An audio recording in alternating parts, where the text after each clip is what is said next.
วันนี้เราจะมาทำไข่พะโล้หมูสามชั้นกัน มาดูกันว่ามีอะไรมั่ง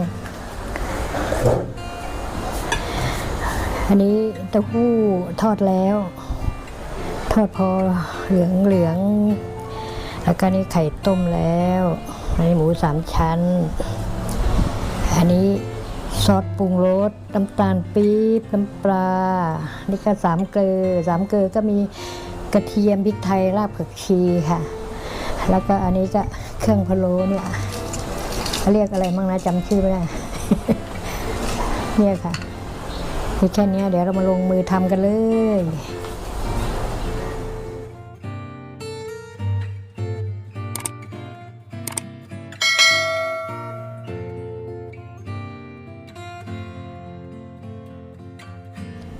เรามาเคี่ยวน้ำตาลกัน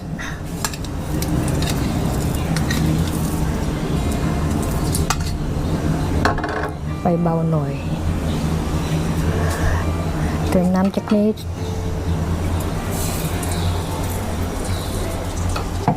เคี่ยวน้ำตาลปี๊บให้เป็นคาราเมล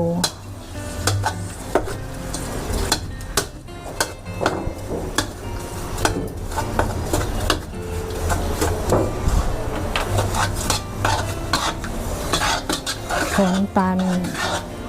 สีเหลืองเป็นคาราเมลแล้วเราก็ใส่สามเกลือลงไปผัด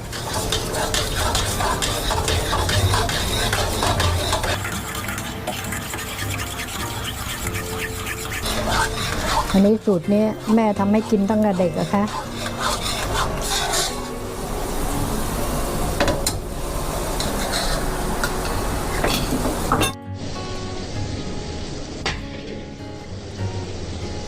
น้ำตาลเริ่มได้แล้วค่ะเอาสามเกลือลงไปผัด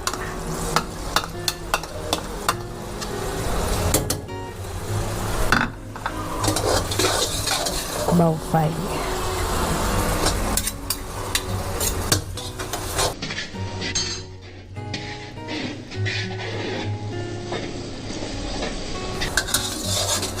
หอมมากหอมลำจวนใจ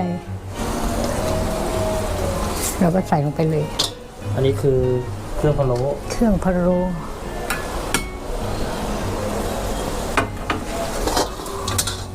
อันนี้เผลอไม่ได้ย้ายไหม้นะมีซีอิ๊วดำ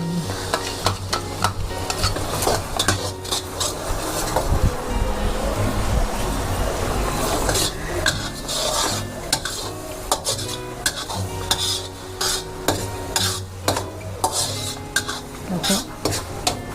ใส่หมูลงไปเลย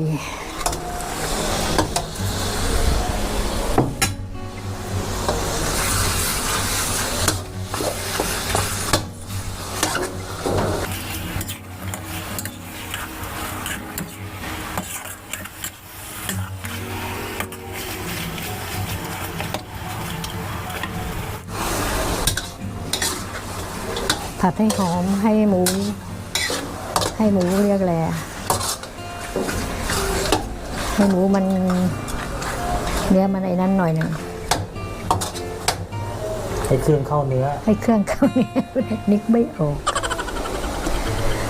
อันนี้น้ำปลา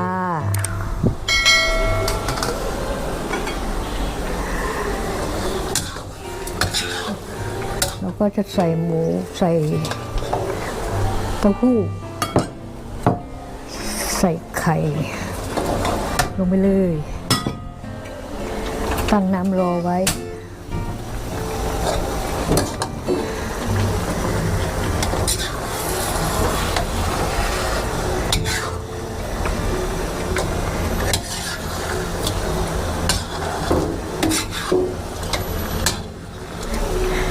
ให้เขาเดือดแล้วเข้าเนื้อหน่อยแล้วค่อยใส่ไปในหม้อน้ำเดือดอีกทีต้มจนหมูนุ่มให้เข้าเนื้อดีๆปรุงรสตามชอบอย่าคนแรงไม่ได้เดี๋ยวไข่แตกให้เนื้อหมูเขาหดๆหน่อย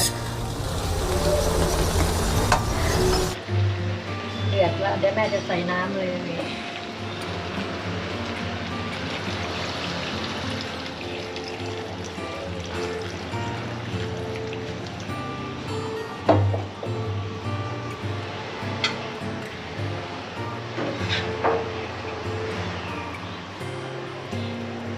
จะปล่อยให้มันเดือดสัก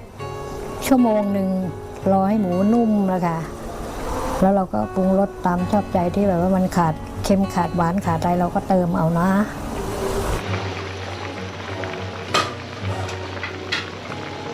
ตอนนี้เปลี่ยนจากกระทะมาเป็นหม้อแล้วค่ะเพื่อตุ๋นจะได้หมูนุ่มเร็วๆแม่เอาช้อนฟองออกก่อนเดือดแล้วชิมแล้วอร่อยด้วยค่ะ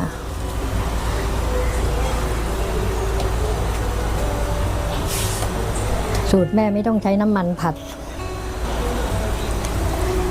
แม่จะใช้เคี่ยวน้ำตาลให้เหลืองคาราเมลแล้วแม่ก็ใส่สามเกลอลงไปผัดให้หอม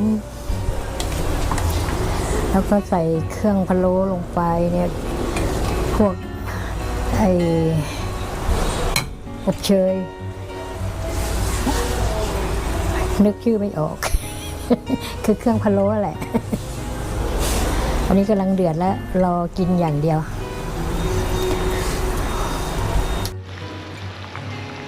จะเคี่ยวไปไม่ต้องแรงมากก็ไฟอ่อน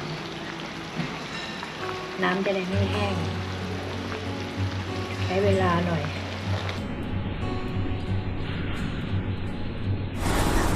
หมูนิ่มแล้วค่ะเดี๋ยวเรามาชิมรสว่าพอดีป่ะ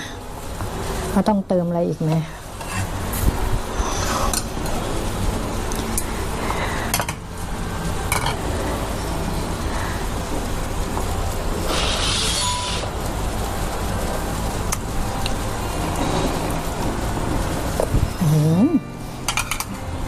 มีอะไรจะบอก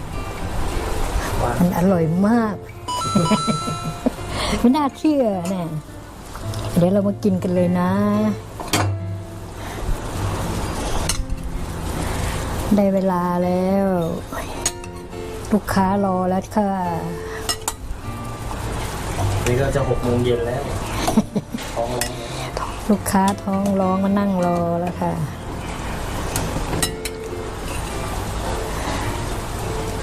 หมูสามชั้นเราก็เปื่อยพอดี